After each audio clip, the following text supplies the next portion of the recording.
Hello everyone और welcome to the third lecture of the series animal kingdom. तो पिछले lecture में हम लोगों ने बात किया था सेगमेंटेशन तक। आज हम लोग शुरू करेंगे general character.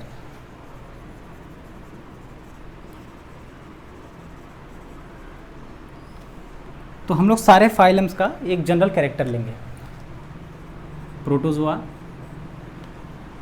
Porifera, coelenterata, ctenophora, platyhelminthes, aschelminthes, annelida, arthropoda, mollusca और इकाइनोडर्मेटा। ठीक, तो हम लोग जनरल कैरेक्टर में सबसे पहले बात करेंगे किसकी? बॉडी सीलोम की। तो बॉडी सीलोम का हम लोगों ने कोड क्या बनाया था? 4113#। ठीक, 4113#। तो हम लिखते हैं बॉडी सीलोम, सब में लिखेंगे हम लोग बॉडी सीलोम, बॉडी सीलोम,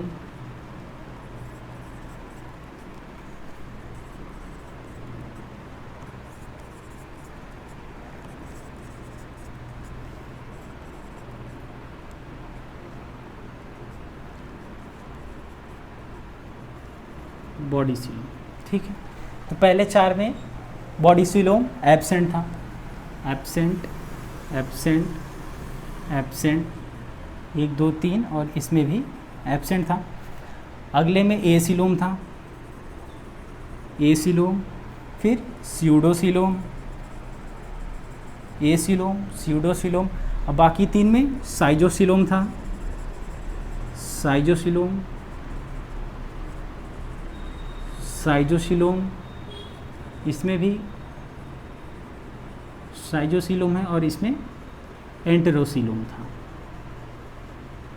ठीक है, तो पोरीफेरा में अगर हम देखें तो इसमें सीलोम एब्सेंट है, लेकिन एक और कैविटी पाई जाती है जिसका नाम है स्पंजोसील, स्पंजोसील, या इसको हम लोग बोल देते हैं पैरागैस्ट्रिक कैविटी, पैरागैस्ट्रिक कैविटी।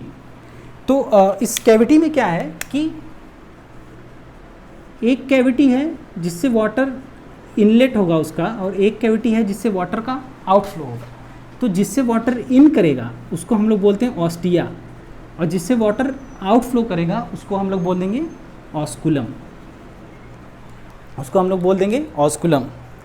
ठीक है, तो ये हो गया पोरीफेरा में स्पंजोसील या पैरागैस्ट्रिक कैविटी। फिर आते हैं हम लोग सिलेंट्रेटा में। सिलेंट्रेटा में भी सीलोम एब्सेंट है, लेकिन एक और बॉडी कैविटी पाई जाती है जिसको हम लोग बोलते हैं सिलेंट्रॉन, सिलेंट्रॉन, सिलेंट्रॉन, या इसको हम लोग बोल देंगे gastrovascular cavity, gastrovascular cavity, gastrovascular cavity हो गया सिलेंट्रॉन। ठीक है, बाकी एज इट इज़। ठीक है, ये हो गया बॉडी सीलोम की बात। अब इसके बाद हम लोग देखेंगे बॉडी वॉल, देखेंगे इसके बाद सारे फाइलम का।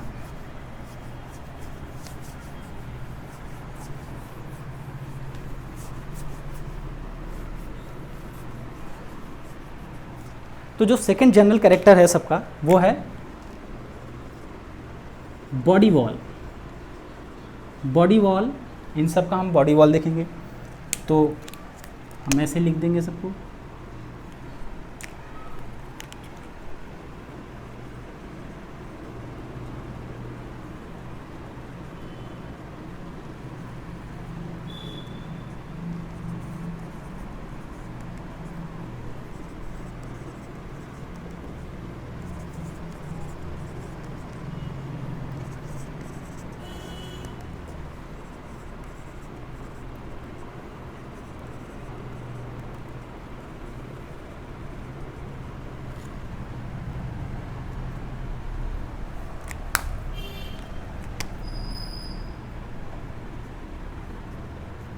ठीक है।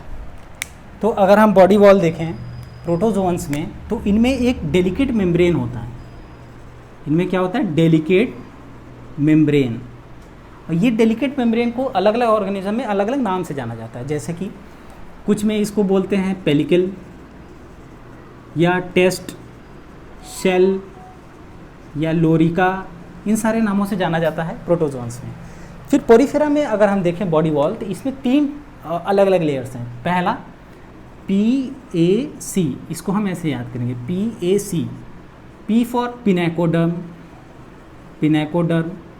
A फॉर अमीबोसाइट, और C फॉर कोएनोडर्म। ठीक है, तो इसमें जो पिनेकोडर्म है, ये पिनेकोडर्म बना होता है किससे? पिनेकोसाइट से। अमीबोसाइट हम लोगों ने पिछली बार बात किया था, अमीबोसाइट से बनता है मीजेनकाइम, ये बनाता है क्या? मीजेनकाइम। और कोएनोडर्म जो है ये फ्लैजेलेटेड कोएनोसाइट से बनता है, ये बनता है फ्लैजेलेटेड कोएनोसाइट्स। ठीक है, फ्लैजेलेटेड कोएनोसाइट्स। तो ये फ्लैजेलेटेड कोएनोसाइट्स ये बहुत इंपॉर्टेंट है, ये कई बार एग्जाम में आता है, फ्लैजेलेटेड कोएनोसाइट्स। और इसके बाद हम देखें सीलेंट्रेटा का बॉडी वॉल। तो सीलेंट्रेटा की बॉडी वॉल में आपका ये इसमें होता है एपिडर्मिस, इंटरस्टिशियल सेल्स और गैस्ट्रोडर्मिस। इसको याद कर लेंगे, EPIG, एपिडर्मिस, इंटरस्टिशियल सेल्स और गैस्ट्रोडर्मिस, इन तीनों से मिलके इसका बॉडी वॉल बनता है सीलेंट्रेटा का। टीनोफोरा का जो बॉडी वॉल है ये डबल लेयर्ड है, एक्टोडर्म एंडोडर्म डबल लेयर्ड। और इसकी जो बॉडी है टीनोफोरा की, ये सॉफ्ट होते हैं और ट्रांसपेरेंट होते हैं टीनोफोरन्स। और यदि प्लेटीहेल्मिन्थ की हम बात करें तो प्लेटीहेल्मिन्थ की जो बॉडी वॉल है वो आउटर क्यूटिकल की बनी है। क्यूटिकल प्रेजेंट है क्योंकि ये पैरासिटिक मोड में रहते हैं प्लेटीहेल्मिन्थ, तो जो डाइजेस्टिव जूसेस हैं, डाइजेस्टिव एंजाइम्स हैं, उनसे बचने के लिए इनके पास एक क्यूटिकल की कवरिंग है। तो पहला लेयर होगा क्यूटिकल का, इसके बाद आता है एपिडर्मिस, और थर्ड लेयर जो है वो है मसल का लेयर, मस्कुलर लेयर। और ये जो मसल लेयर है, ये 3 टाइप का मसल लेयर पाया जाता है प्लेटीहेल्मिन्थ में,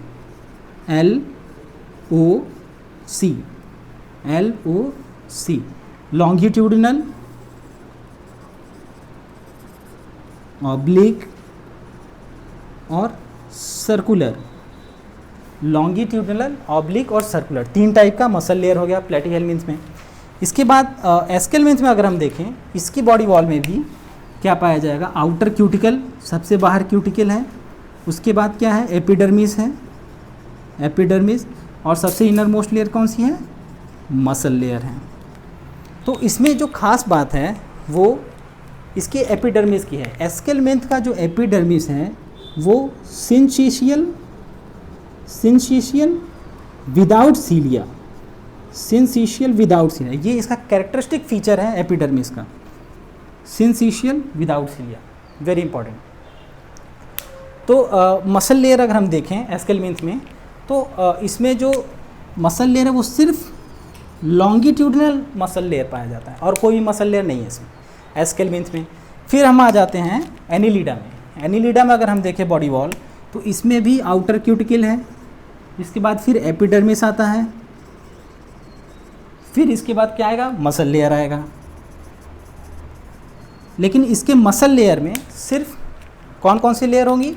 लॉन्गिट्यूडिनल लेयर होगा और सर्कुलर लेयर होगा।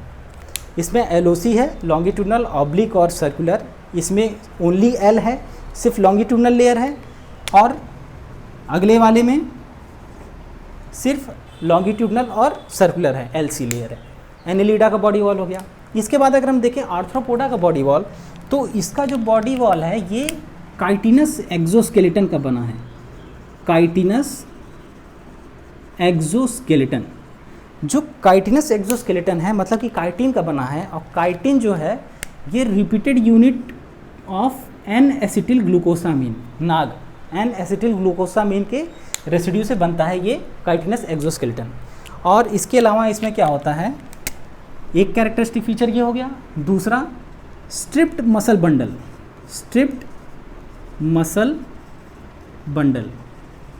तो striped muscle bundle first developed पहली बार striped muscle bundle arthropoda phylum में डेवलप हुआ। तो ये इसकी बॉडी वॉल हो गई। अब देखते हैं मोलस्का का। अगर मोलस्का का बॉडी वॉल देखें तो इसमें एक माउथ होता है, फिर विसरल मास होता है, इसके बाद एक वेंट्रल फूट होता है, वेंट्रल फूट। ये 3 बॉडी वॉल पाया जाता है मोलस्का में। इसके बाद अगर हम इकाइनोडर्मेटा में देखें, इसमें सबसे बाहर स्पाइंस होते हैं इकाइनोडर्मेटा में। इसके बाद इसमें पेडिसिलरी होते हैं, पेडिसिलरी, और फिर कैल्शियम कार्बोनेट के प्लेट्स होते हैं, कैल्शियम कार्बोनेट के प्लेट्स होते हैं। तो ये जो पेडिसिलरी है इसका काम है कि ये बॉडी क्लीनिंग में मदद करता है इकाइनोडर्मेट के। तो ये खुलता है और बंद होता है, तो इसकी वजह से बॉडी की क्लीनिंग होती है इकाइनोडर्मेटा में। तो ये सारी बात हुई बॉडी वॉल की अलग अलग फाइलम में।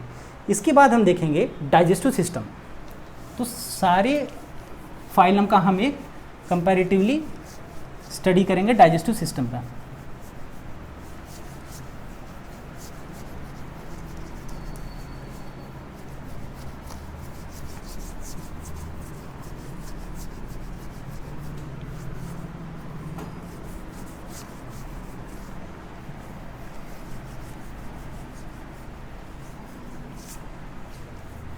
चलिए भाई देखते हैं हम लोग क्या डाइजेस्टिव सिस्टम।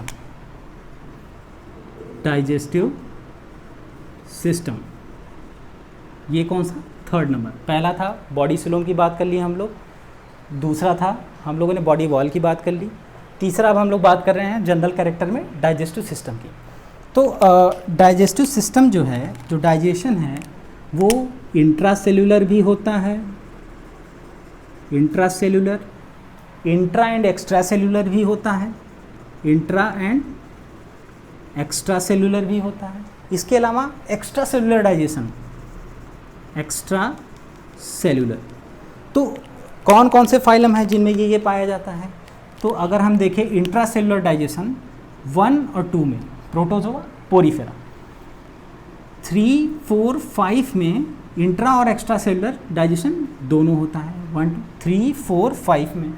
इसके अलावा जो बाकी बच गए इन सब में क्या है? Extra cellular mode of digestion है। 6th से लेके बाकी सब में extra cellular mode of digestion है। तो अब हम एक एक डाइजेस्टिव सिस्टम सबका एक एक का लेके देखेंगे सारे फाइलम का।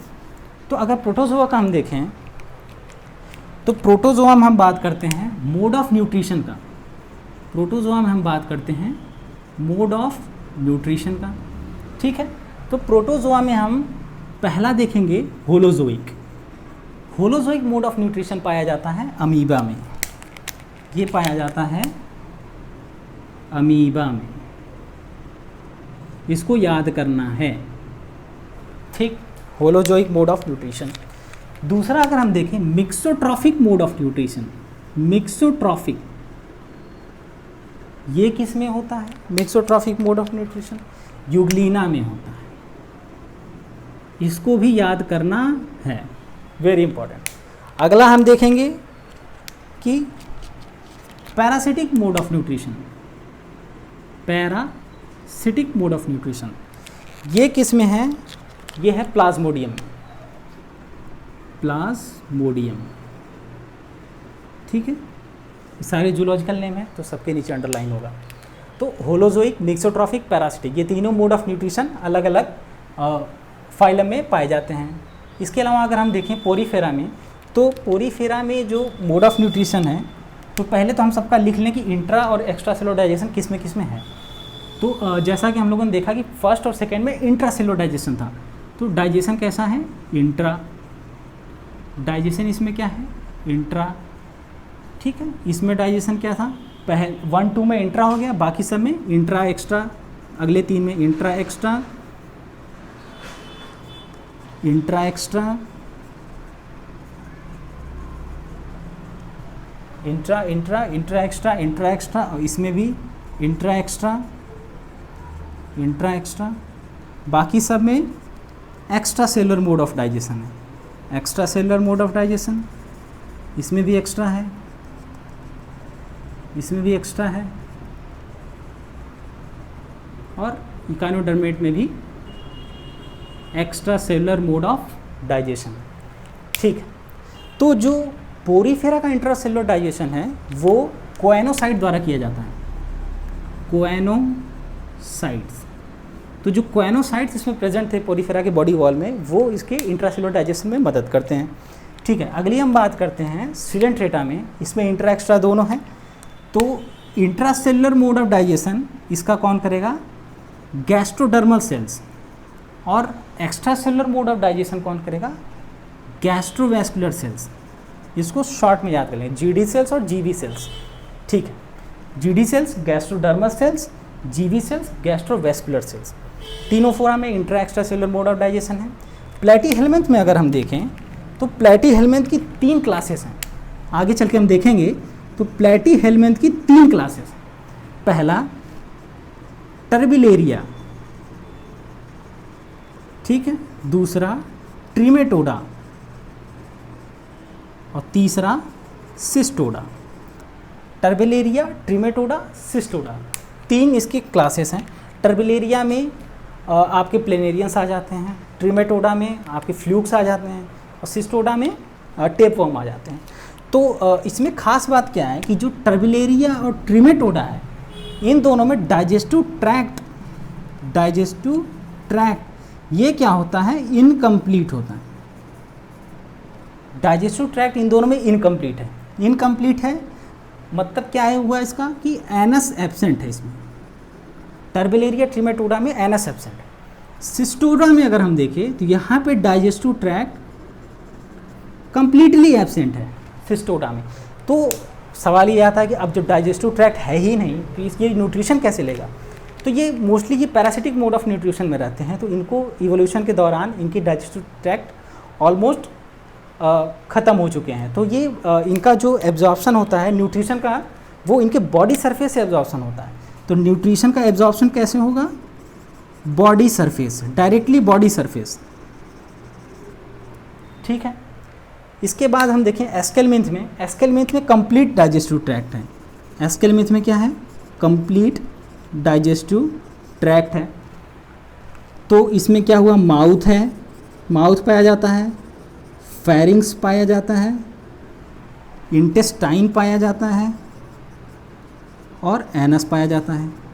Mouth, pharynx, intestine, anus. ठीक है, और अगर हम फेरिंग्स देखें, फेरिंग्स की बात करें एस्केलमिन्थ की, तो इसकी खास बात यह है कि सकिंग टाइप है। ये कैसा है? सकिंग टाइप का फेरिंग्स होता है। और एस्केलमिन्थ के इंटेस्टाइन में मसल्स नहीं होते, तो नो मसल्स। तो ये दोनों इंपॉर्टेंट कैरेक्टरिस्टिक याद रखना है। सवाल आता है एस्केलमिन्थ में कि फेरिंग्स सकिंग टाइप का होता है और इंटेस्टाइन में मसल्स नहीं होते। ठीक है, एस्केलमिन्थ की बात हो गई। एनिलिडा में अगर हम देखें तो एनिलिडा में भी डाइजेस्टिव ट्रैक्ट कंप्लीट होता है, कंप्लीट डाइजेस्टिव ट्रैक्ट। इसके अलावा जो सबसे ज़्यादा खास बात है एनिलिडा की वो ये है कि जो डाइजेस्टिव ग्लैंड्स हैं, डाइजेस्टिव ग्लैंड्स, ये सबसे पहले यहीं डेवलप हुए एनिलिडा में। तो फर्स्ट डेवलप्ड। तो एनिलिडा में क्या खास बात है कि डाइजेस्टिव ग्लैंड फर्स्ट डेवलप्ड। इसके बाद हम देखें आर्थ्रोपोडा में, तो आर्थ्रोपोडा का डाइजेशन अगर हम देखें तो इसमें भी कंप्लीट ट्रैक्ट है, complete digestive tract, complete digestive tract है। और जो खास बात है आर्थ्रोपोडा की, इसमें माउथ पार्ट्स जो हैं आर्थ्रोपोड्स के वो हाईली डाइवर्सिफाइड है। तो अगर हम माउथ पार्ट्स देखें तो देखिए, पहला अगर हम देखें biting and chewing type, biting and chewing type, ठीक।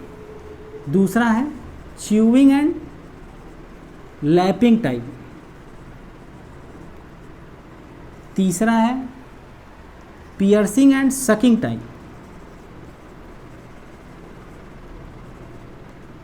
इसके बाद साइफनिंग टाइप, साइफनिंग, और फिर लास्ट है स्पॉन्जिंग टाइप। ठीक है, ये इतने टाइप के माउथ पार्ट्स हैं आर्थ्रोपॉड में और इन सब के एग्जाम्पल्स हैं और इन सबको याद करना। बाइटिंग एंड च्यूइंग टाइप में कॉकरोच आता है जो याद करना है, ग्रास हॉपर आता है, कॉकरोच, ग्रास हॉपर, और क्या आ जाएगा इसमें, टर्माइट आ जाएगा। ठीक है, ये दोनों तो कंपलसरी है, याद करना ही करना है, कॉकरोच और grass hopper.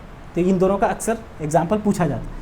Chewing and lapping type में हनी बी आ जाएगी, honey bee, chewing and lapping type में, इसको भी याद रखना है। पियर्सिंग एंड सकिंग टाइप में मॉस्कीटो, मॉस्कीटो, बग्स और फ्लीज, ये सारे आते हैं। इसमें से मॉस्कीटो बहुत ज़्यादा इंपॉर्टेंट है, ये अक्सर आता रहता है।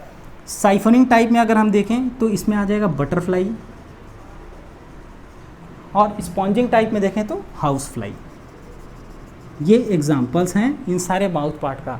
तो एग्ज़ाम में क्या करते हैं ये लोग, इसी को मैच 2 कॉलम करके दे देते हैं और कहेंगे which one is the correct match. तो ये आपको याद रखने हैं किस माउथ पार्ट में कौन कौन से एग्जाम्पल आते हैं इन सब के।